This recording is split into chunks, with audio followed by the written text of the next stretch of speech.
Welcome, everybody, to the second hour of Mind Shifters Radio. Today is Wednesday, October 15th, 2025. Apologies for yesterday. I was trying to play a pre recorded show and Zoom was not cooperating with me to play it. So we ended up just not doing a show yesterday. But we're glad you're back with us today. Welcome, Michael. Thank you, dear heart. And welcome, everybody. Again, our apologies for yesterday, that there was nothing here. It's technology, but we are certainly still appreciative of the fact that we have Zoom and that it's working so well for us. And that Jeannie's taking, I want to acknowledge her again for all the work that happens, because she's taking all of these shows. She has to download them. She has to put them through a translate or a scribe machine to get the whole transcript, then run it through AI. I mean, it's huge. And she's doing that not just for this, but for the radio shows, but also for the study that we're doing, the facilitated study. That's really going well. We're in the getting ready for the third session of the 19-page, and it's going to be longer by the time we're finished because there are a couple of additions that have come up. Power Person worksheet. So we've probably got another, I don't know, 3, maybe 4 sessions on that. So Jeannie is also setting that up so it's available to people who are participating and putting all that stuff on YouTube. Thank you, sweetheart. It's a giant, giant chunk of work. And I put a bunch of shorts up there yesterday, and I was really excited to see that, like, one of the shorts, 117 people have already viewed it. Of course, they're less than 3 minutes long. And another one, great. 247 people have viewed it. So really, wow. Yeah. So the shorts are working really well. And, you know, it's perfect for people who don't have time to sit and watch a whole hour. They can capture, and hopefully it gives them enough interest that then they'll go on and listen to other things. So getting closer to monetizing. Yes, and please, if you watch something, and please watch things on our YouTube channel, join the channel if you would. Click a like on every one that you watch, and or make a comment. Each of those things says to YouTube, oh, this is good content. People like this. So they put it up higher in the rating. So when somebody does a search, then we get to play. So if you would make sure to do that and pass those links on to others as well, that would be appreciated. And I'm actually considering, I might have mentioned this a couple of days ago, I'm not sure. Some of the new things I've been sharing, the direct experiences I've been getting. It's, I've always spoken about, you've heard me for years talk about how, the teachings have been twisted and turned inside out and upside down, and, the real meaning's been lost. But especially with this experience of realizing what they were talking about with the Holy of Holies in the temple, and that it's in each and every one of us, a whole different perspective has come to awareness for me on the fact that these teachings were just originally meant to be, here's how to live as a human being. Here's how to extract yourself from the animal-like body-mind unit that you inherited coming up out of the hole of viciousness and dog eat dog.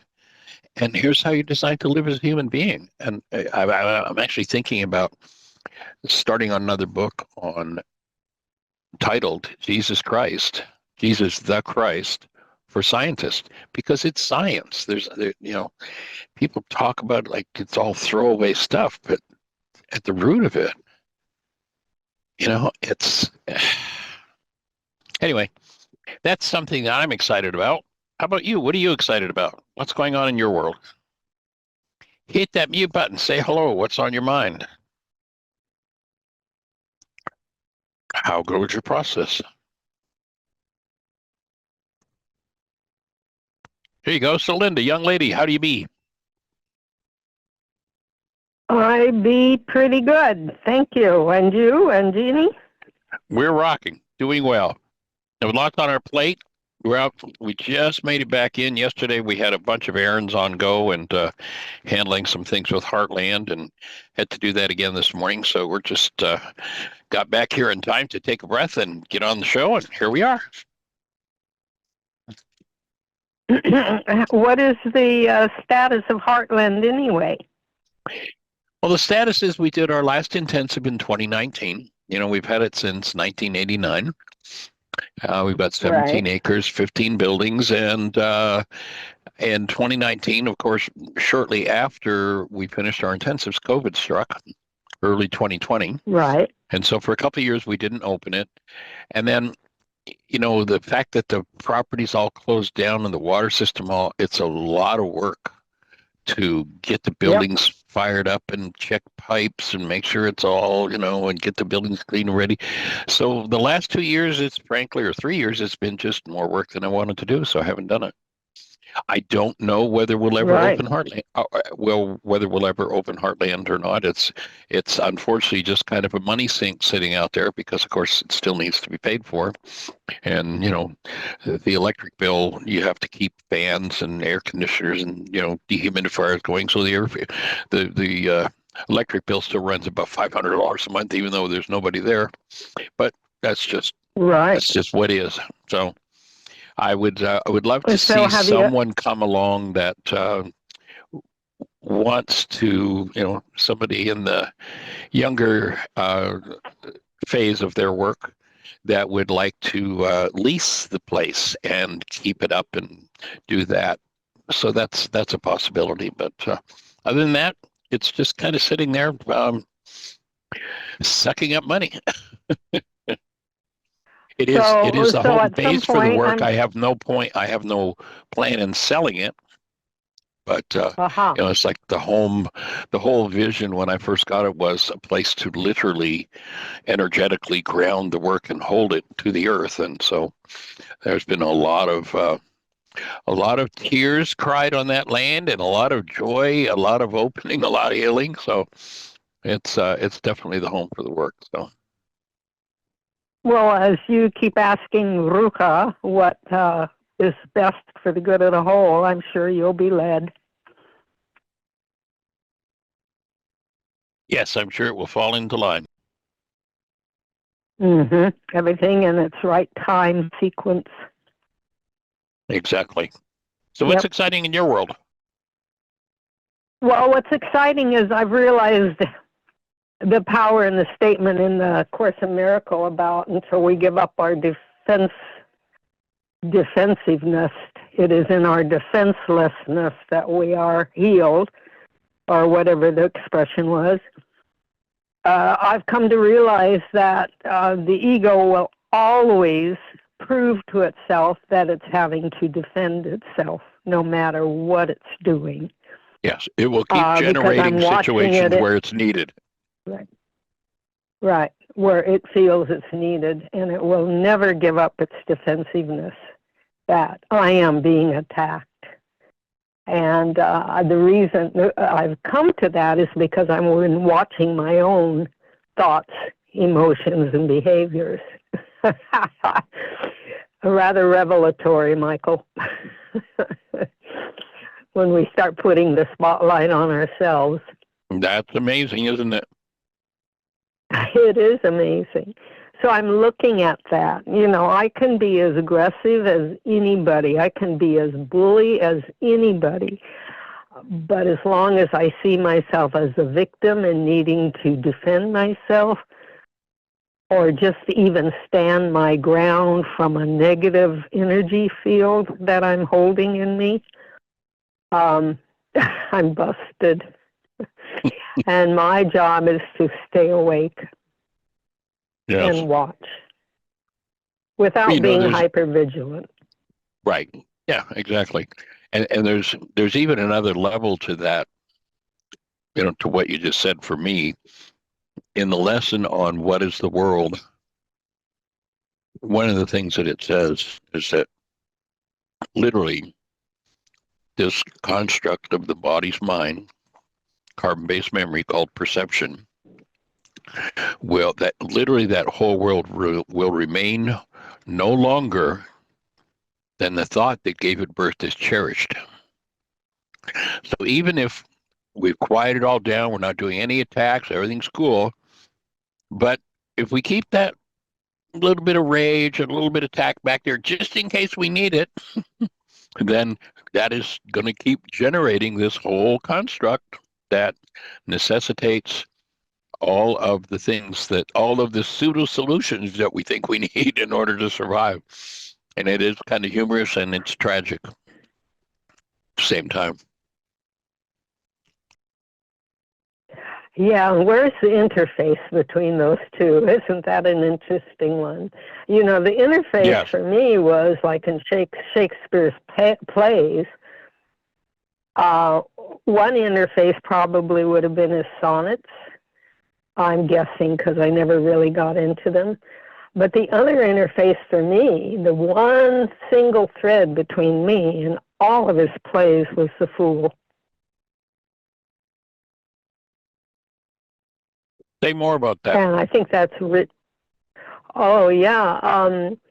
I wish I still had that article because I cannot find it. I've looked everywhere for it. But once, when I was in New Mexico in the early 20s, I came across the Fool for some reason. I got really attracted to the Fool, and I think it was probably the archetypal Fool in the what's that deck of cards?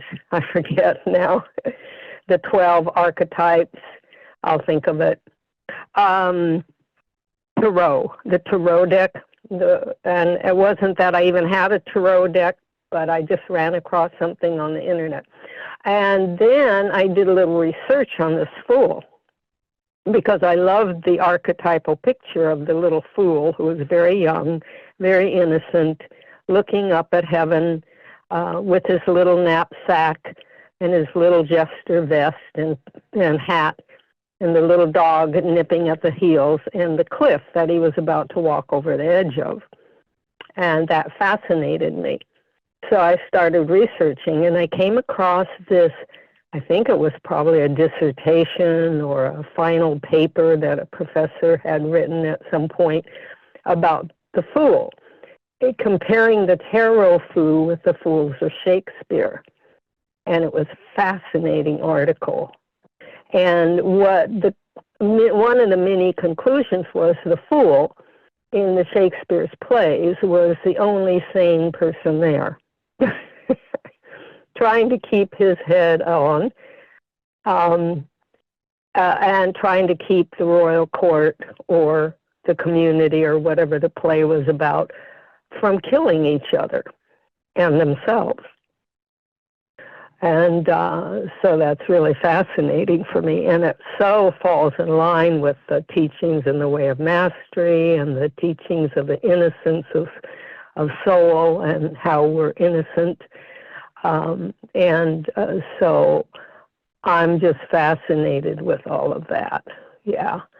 And I think the other thing that I've noticed is the Fool seems to have such a good-humored nature and a kindness to the Fool, and a lot of humor, because that's the way the Fool can keep his head on.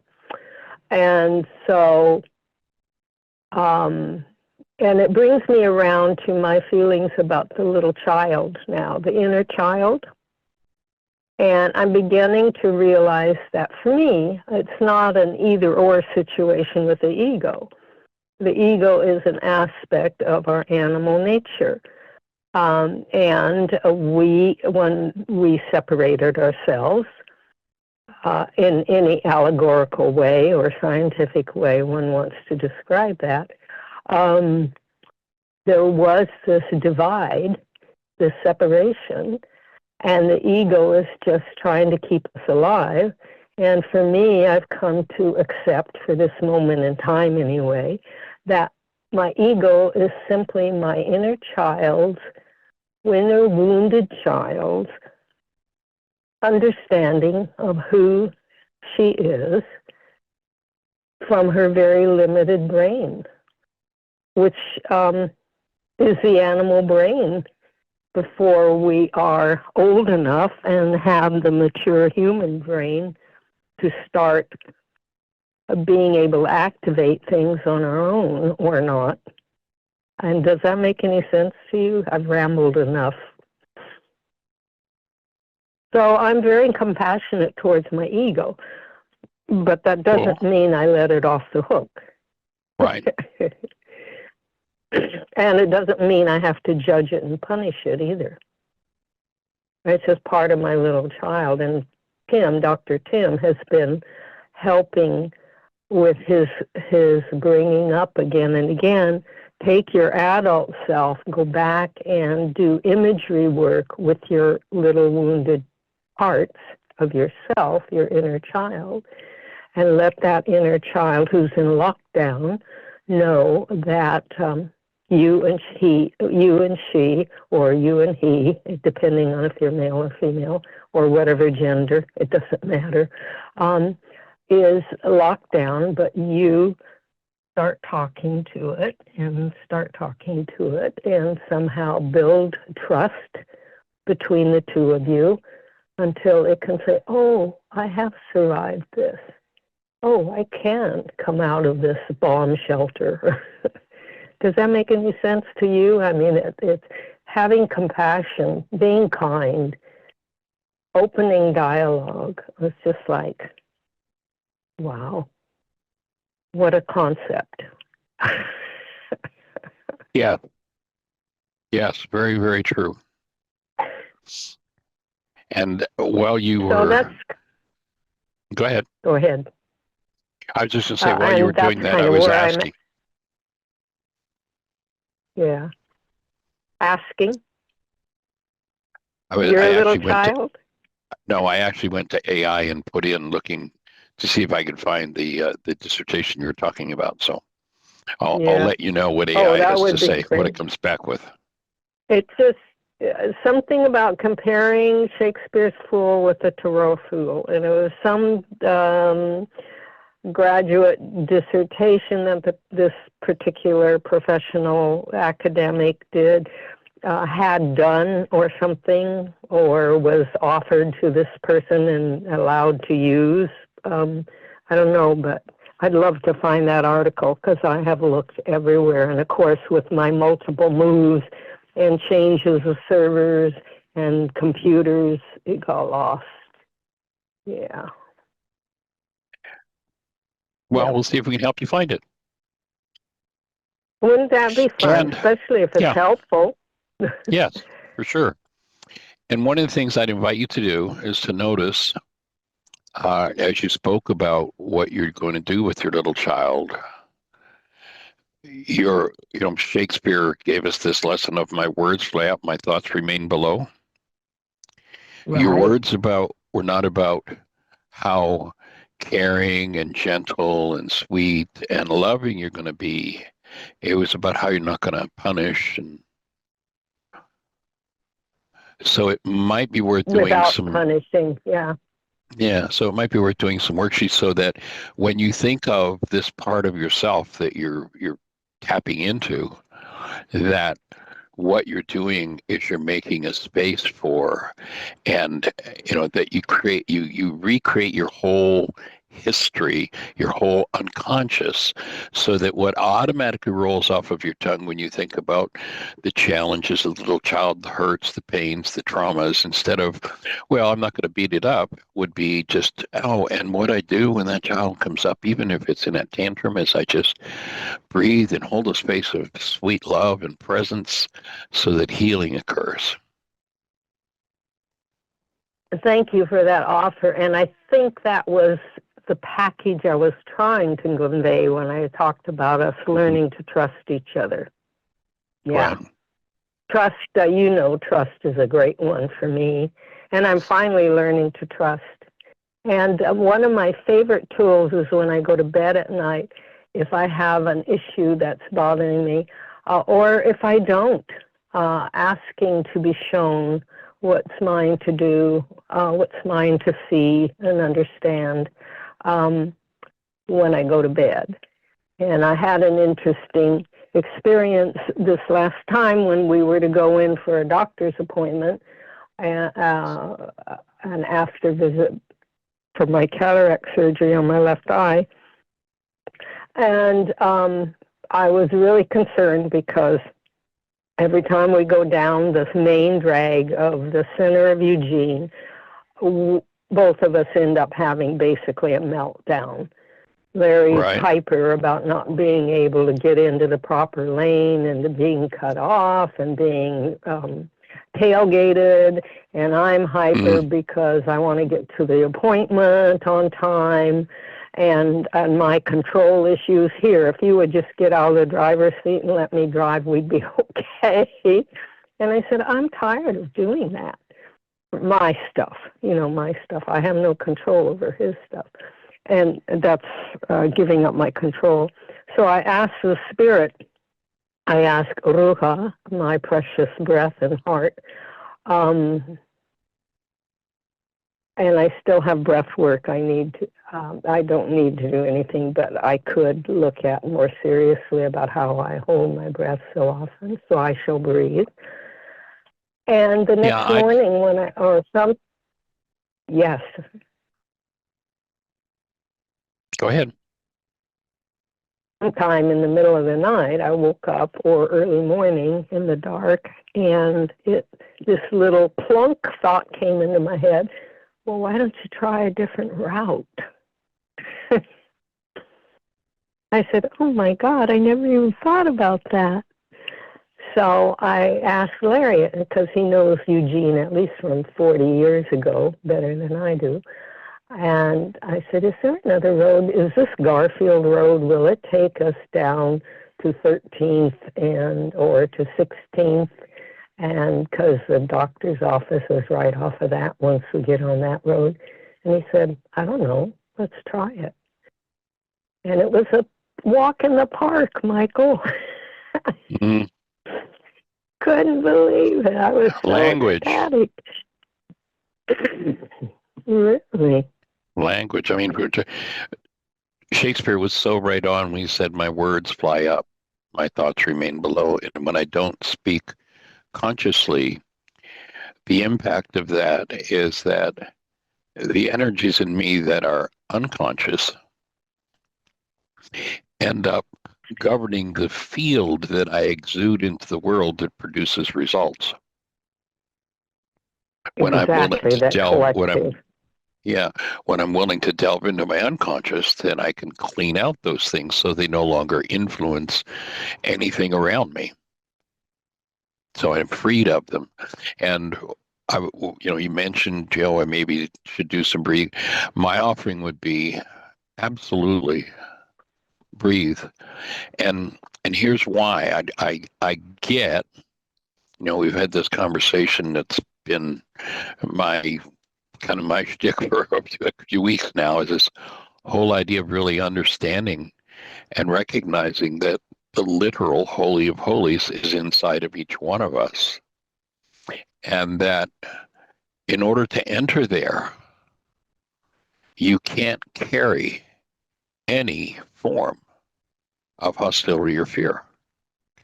And it is Rukutukucha, the breath, not the Holy Spirit. No Holy Spirit in the game at all. That whole religious concept is a total, literal bastardization of what is spoken of. In the New Testament, it doesn't say Jesus breathed on them. He breathed them. In the Old Testament, it doesn't say God sent out his Spirit.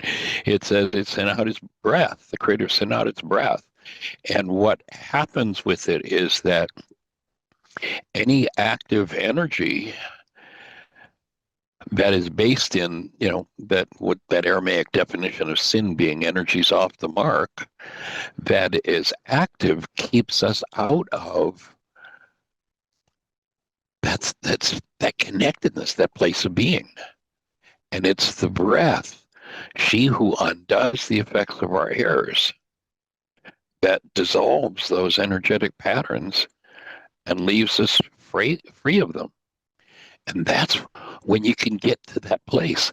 It's like You know, you probably with your kids at some point you probably had the toy. I think every parent does, got their kid a toy or grandkids or whatever, where you've got a series of openings in a little wooden box, and you can put Right. the round block in the round opening, but it won't go in any other hole, and you can put the square block in the square and the star in the star opening, and won't go in.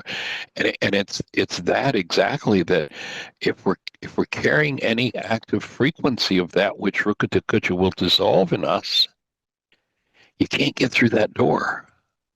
So I'd strongly urge you to spend significant time breathing. Because Thank you, that's what, because I think, go ahead. just that's what weakens those energies that bar the door. Thank you. Thank you. And I think that it's somehow related to the serious tremor I have in my left arm as well. So then I'd suggest that you imagine as you're breathing, locate in your awareness, let yourself get a sensory experience of where that tremor is. Ask for guidance and information about what's there, and then use your imaging, your higher faculty of imagination, to imagine literally Ruka, the breath, going right into the tissue that holds that and dissolving whatever's behind that, and it'll dissolve. Thank you for that, because I've been trying to find it from the memory and the trauma, and that feels much more positive to me, Michael. It's like not wanting to do it a particular way or feeling you have to, but letting the ruha, the sacred breath, and the heart that beats our animal nature, it's in there because both sides are blessed. That's so much kinder, Michael. Thank you. No pressure. That's the kindness. There feels like there's no pressure for me to perform. And what the breath does is it takes if there's any pressure in there, like a tremor is a result of an energetic pressure locked in tissue. So as you breathe into it and open it, literally the pressure will be alleviated in the tissue. And with it will come information about what was behind it.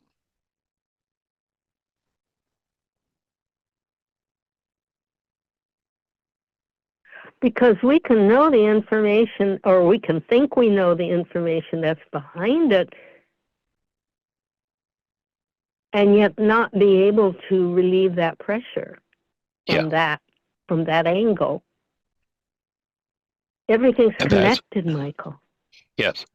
And the reason why we think we know it, but we don't, is we're trying to use the number one pseudo solution of the non-being mind is we've been taught if we can just figure it out, then everything's going to be okay. And you can't figure it out. And we've locked ourselves. I've locked myself out of my physiological feelings and sensations and my emotions in so many arenas. Yes. And that's what locks degradation into tissue. That single thing is the cause of death in an energy system that's designed, I would offer, to last for eternity. And overcoming that's what was being spoken about in Revelations, where it says, to he or she that overcomes, they will not taste of the second death. They will have rid themselves of the cause of death. They will become pillars. What's a pillar but a fixture in the temple of my God? What's the temple? It's your body-mind unit.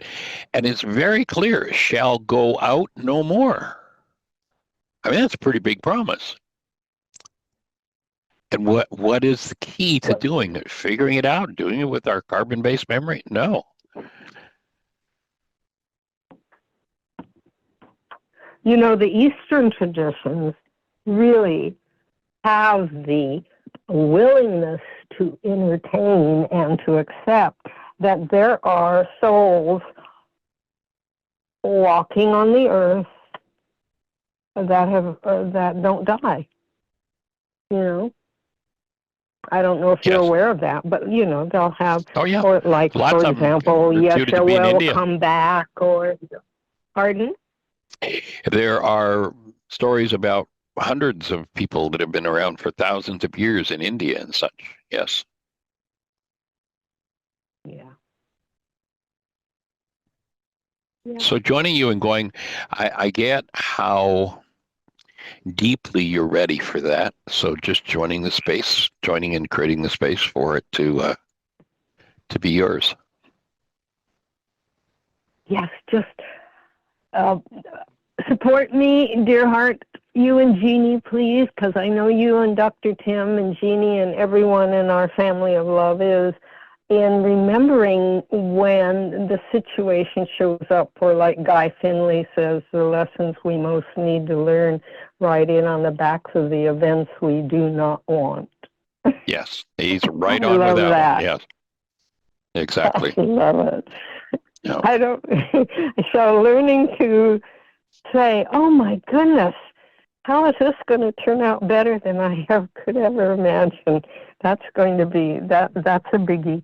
And the one other thing I wanted to share real quick was when we talk about the fear of the future and the fear of the past, I got the image of it. That could be a second ago.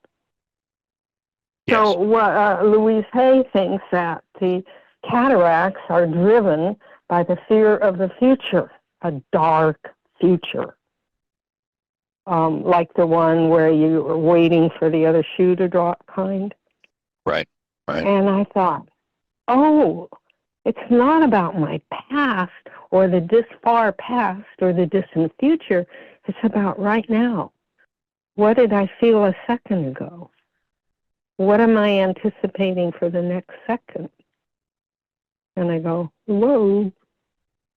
And am I going to allow the presence into the present? Or am I going to allow the content of carbon-based memory to fill the space so there's no room? All right. I'll check out that article that had just appeared, Michael, and I'll let you know if it's the one I'm talking about. Well, actually, I just sent, you're talking about the email I just sent? Yeah. Yeah, I just, let's see here. Just a second.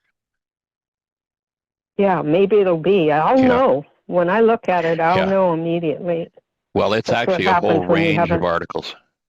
Yeah, there's a whole range of articles there, about 1,600 words from AI, as we were talking. That's what AI came up with, and it's got a number of different dissertations and articles, PDFs of them. So it'll be fun to see if the one you're looking for you find, and I'll be looking at it too, because it's an interesting topic, and let me know. Oh, it really is. All right. Well, I've taken enough time, dear heart, and blessings. Let someone else share. All right. Lots of love and blessings. Complete. Take care. I am totally complete. Bye-bye. All righty. Take care. Bye-bye. And how's everybody else out there doing? Anyone have a thought for us? Question, answer, idea? Susan, Dusty, Sally, Kathy, Andrea, Jeannie. We did have a question. It was Okay. actually on one of the videos in YouTube, and I responded to her, but perhaps you can go into more detail. She says, "Hi, Dr. Michael and Jeannie. Looking for worksheets to do on financial peace. Create amidst, because it's still such a fight of havingness. I'm genuinely not powerless, but in the current situation of our embody, I feel it in the reverse. Desire so much. We deserve so much. I feel reverse, resist, a forced, tolerant. Can you have guidance on this?" I'm not real sure if that's a translation from another language. But anyway, I gave her the abbreviated version and said, as an example, you are love, money would be the object of attention. Your reality, name a time or an event where money was an issue, like paying a bill. Your feelings go in 1D, could be fear, anger, frustration. Each of those are different worksheets. And the thought might be, I never have enough. And then punishment, avoiding the issue or wanting to scream or ignoring it. Then in number 3, your goal might be, I want to have enough so that I can breathe or relax or whatever. And then cancel the goal and ask Rika to assist you. In number 6, you might feel neutral, hopeful, or even sad. You might see how you've spent unwisely or that money was an issue with your parents or grandparents. It could be generational.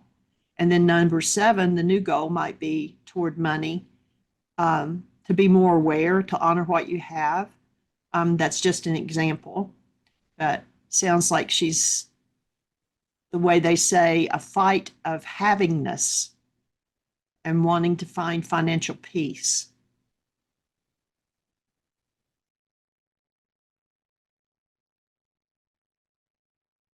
Well, it sounds like you've given her some great input as a starter, and the direction I would go in addition to that would be to really step into the space of acknowledging that I'm a creator. It's a powerful passage in the Course in Miracles in the section called Responsibility for Sight. And that passage goes, I'm responsible for what I see. I create the goals I experience, and I decide upon the results I would achieve. And everything that seems to happen to me, I ask for and receive as I have asked. Deceive yourself no longer that you are helpless in the face of what is done to you. Acknowledge that you have been mistaken, and all effects of your mistakes will disappear. And that whole passage, really reminds us of what I think is probably the greatest atrocity in all of history that's been done to us as human beings, and that we bought into. And that is that we've had hidden from us the fact that we are by nature creators. And we create out of this massive database of information stored in our minds, accessible on another level through being. And when you think about how massive the database is, when you realize it contains literally all of your generations, the topic of Jeannie's book, Healing Generations, one breath at a time, really confronting those generational issues and de-energizing them, freeing yourself from them. So the fact, acknowledging the fact that this hasn't occurred to you before, I'm a creator and I'm creating these results, and I'm willing to be shown the parts of me that create the results that I pretend are caused from outside of me. And if you want to tap into a workshop, the one workshop that we address this issue in is the workshop on creating consciously, which if you go to our catalog, it's there in the streaming DVDs. And it goes through and gives some exercises specifically for recognizing when we're caught in unconscious creation and freeing ourselves from unconscious creation, which literally involves freeing ourselves from the presence and control of 1,000 generations of who knows what insanity. When we realize how massive that database is, if we took all of the giant supercomputers, the Cray computers all over the world, and hooked them all together, and I don't have any idea how many of them there are in the world, But if we were to hook them all together and have them operating as a single unit, it would not approximate the power and the capacity of your one human form, nor the storage capacity. And when you start realizing that we are not physical beings, but energetic beings, and that as energy systems, every energy we engage in is stored holographically in every cell, including the sperm and the egg. And therefore, if you were to conceive a child tomorrow, that child would have in its structure every thought you've ever thought, every feeling you've ever felt, every reality you've ever engaged in. And so, the scriptures specifically talk about the idea that those energies that are off the mark, that have been called sin. Again, sin is just an archery term. When you fire at the bullseye and you miss the bullseye, the scorekeeper yells sin. So when they spoke about the sins of the fathers, and of course that's not sexist, it's not just the males, it's fathers and mothers, the energetic patterns that are off the mark, anger, hate, fear, rage, guilt, grief, poverty thinking, loss, separation, rage at those, at those things. 4 generations, when you add yourself in, that means you have the energetic patterns of 31 lives. 30 of your previous generations plus yourself. If you go back 30 generations, if you do the numbers, there are over 1.6 billion people in your genes and my genes and in the genes of everyone listening. That's a pretty massive database when you figure that whole life is stored. And in an instant, creative process is set in motion the minute we allow a goal to cross our minds.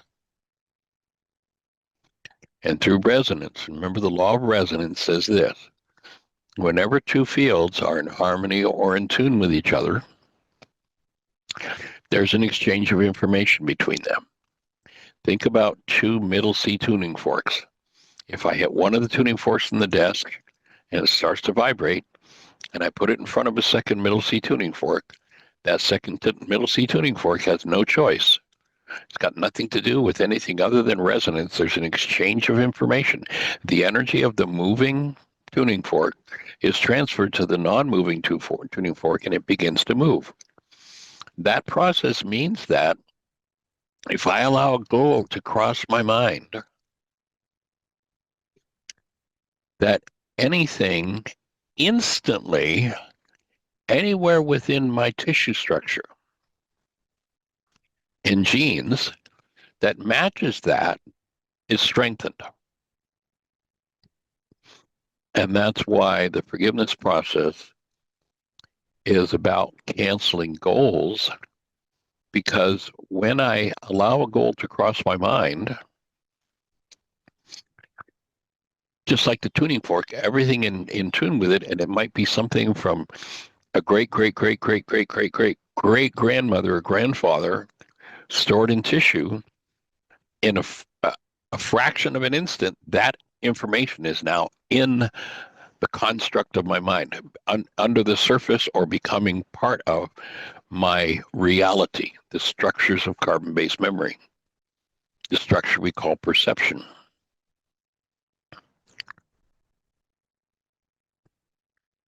And applying forgiveness, which is canceling the goal, so that not only am I aware of the tip of the iceberg, and when I set a goal, there's this massive data under the surface. Lab stats say that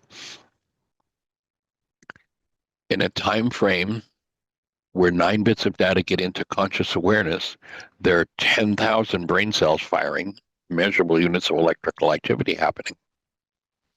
But we're only aware of the 9 bits. When I cancel the goal, that 9-bit construct, the tip of the iceberg, collapses into the iceberg. And if I'm receptive, and if I'm willing, and if I'm accepting what's there, I can breathe and bring. If I hold my breath, I'll stop the process. but I can breathe. That's why so many times there's a reminder on the worksheet to breathe. I can then access those energetic patterns. Now, that's not always a Dr. Feelgood process, and a lot of people don't want to go there. But the cost of not going there means that that energy remains in one's life, in one's what was called in the ancient teachings the heart. And you remember they said, take care of the heart, for out of it are the issues in life.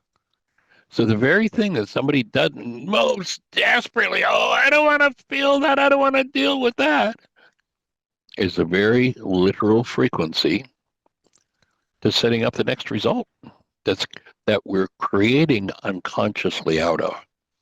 So that one workshop is designed to get a deeper look at how the unconscious part of us is creating such influence, and how to drop into the unconscious part, bring dissolution to those energetic patterns, that thing that happened to great grandmother, literally bringing that energy forward.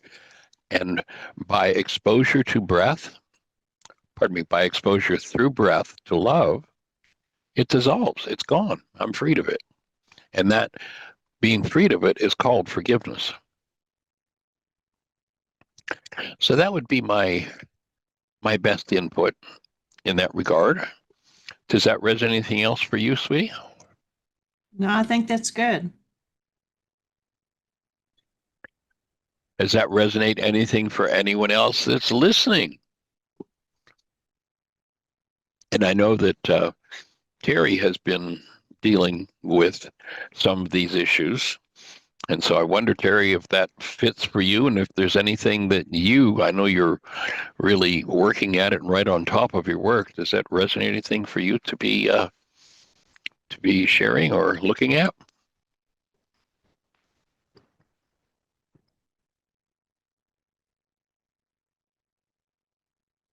And maybe Terry isn't in a place where he could. Oh, there he is. He just hit his mute button. Yeah, give me a quick summary there. What was that question? I was just wondering if you've been sharing with me that you've been doing some deep work on abundance and that sort of thing. So I was just wondering if you had any more input for this question that Jeannie was asked on our YouTube channel about a person who's. I was listening. I was listening to that intently to see where that was going as far as with this other individual, and what is evident for me is that there's multiple layers of depth, multiple layers of work and issues that are cross-connected underneath this money thing. And I've got a theory or insight or what have you that's going to be the biggest crisis, or potentially biggest crisis, that this country is going to deal with here pretty soon. With all the student debt loan, the credit card debt, paycheck to paycheck, there's a real crisis developing based on money issues. I've been attending another 12-step meeting that's called Debtors Anonymous, which just a few years ago it was very, very limited participation in people, and now there's more. It's not unusual for me to tap into a meeting where there's 150, 200 people in there. It's a huge scale epidemic, and underlying all of that is my security, my needs to live and to be human, and it's come to the point where affordable housing is just an absurdity that I don't. Sometimes I'm shocked that we're even able to put the numbers that we do to the same words that we call affordable housing and put $200,000 or $300,000, $400,000 to affordable housing. That's like insane.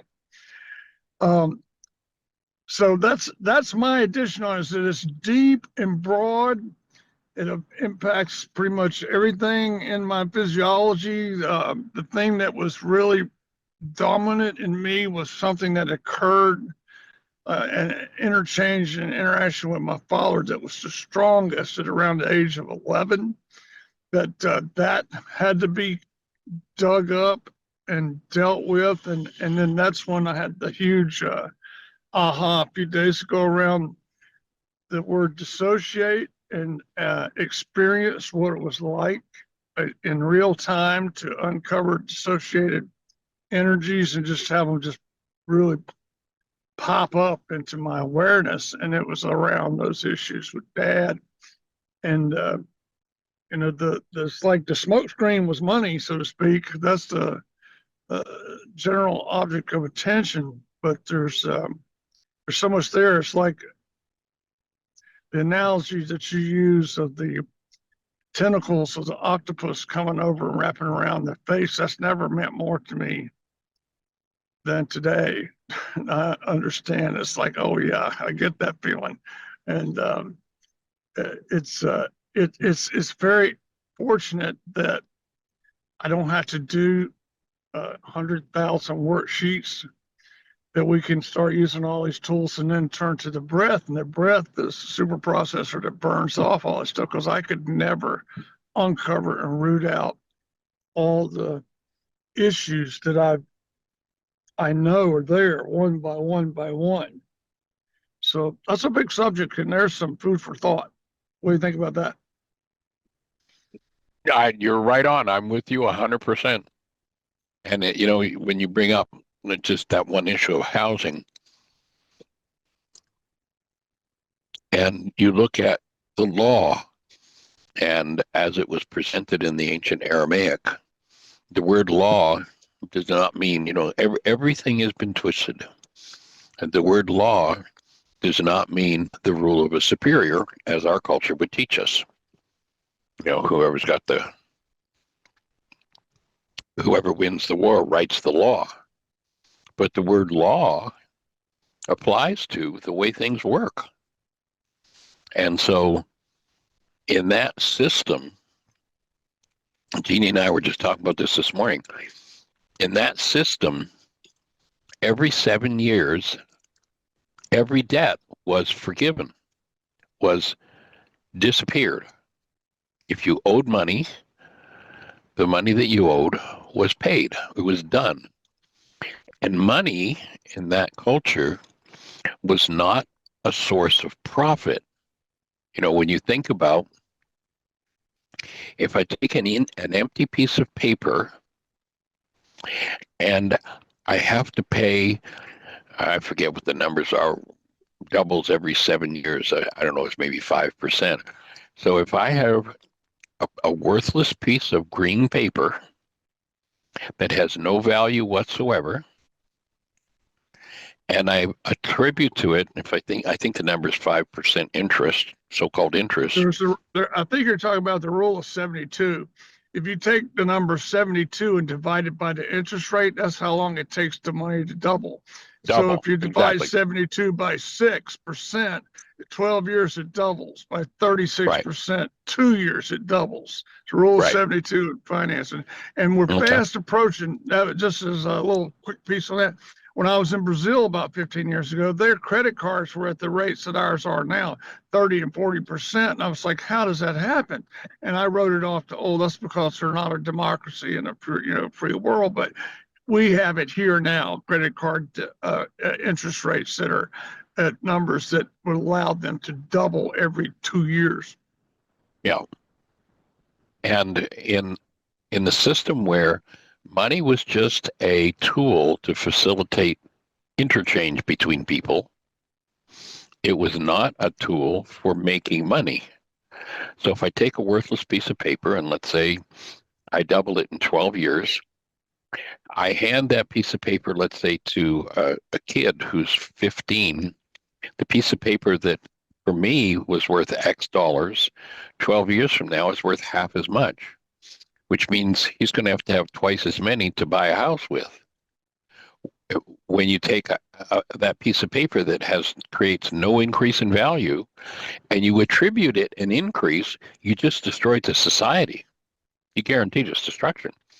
A house sits on a piece of land. I was saying to Jeannie this morning, you know, that the houses that your parents, my parents, paid $15,000 for, 75 years ago, are $250,000 today. Well, how is that possible?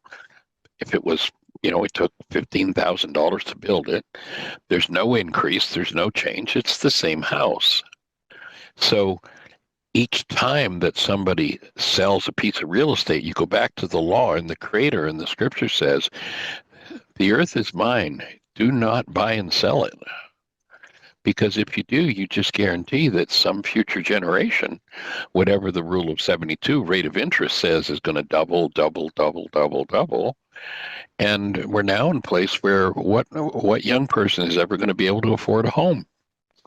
And that house is worth no more today than it was 75 years ago when one of our ancestors bought it. But if we attribute an increase to it, that which does not increase, then we just created a deflation. Now, we've been tricked by the banksters into believing that there's inflation. There is no inflation. There is deflation of the value of the paper because of that thing called interest. And if we buy and sell land at a profit, the land has created no increase. There's an acre of land. It's the acre of land it was 20 years ago, 50 years, 100 years ago, 5,000 years ago. How could it be worth $1 million, $2 million?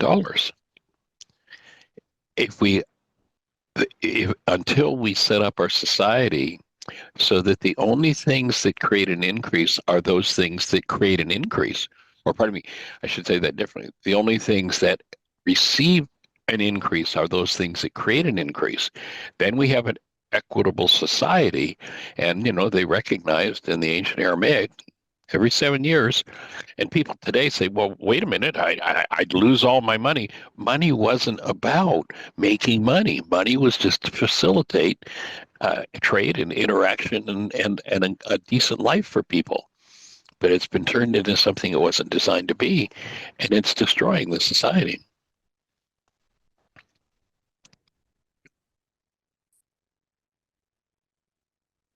That fit makes sense for you? Yep. There's a great book called The Creature from Jekyll Island. Oh, it yes. talks about 1913, the creation of the Federal Reserve Board, which has nothing to do with the federal banks. There's nothing federal and nothing reserved. Yes, exactly.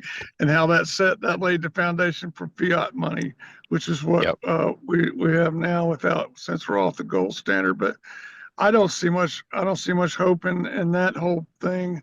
I see a very strong parallel to the Romans.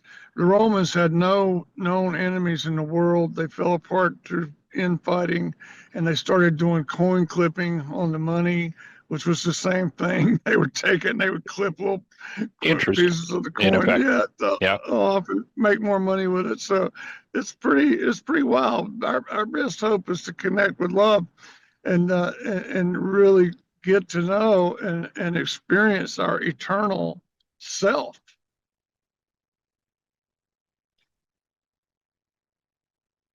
And then collectively and cooperatively set up a society that works based in that love. I'm with you 100%. So thank you for your input, Terry. We're at 2:00 already. Any last thoughts for you? No, this is so much fun. Thank you for doing this. I appreciate you. All right, appreciate you too. Blessings, everybody. Thanks for joining us. Get somebody else to join us. Get somebody else to call into the show tomorrow. Pass on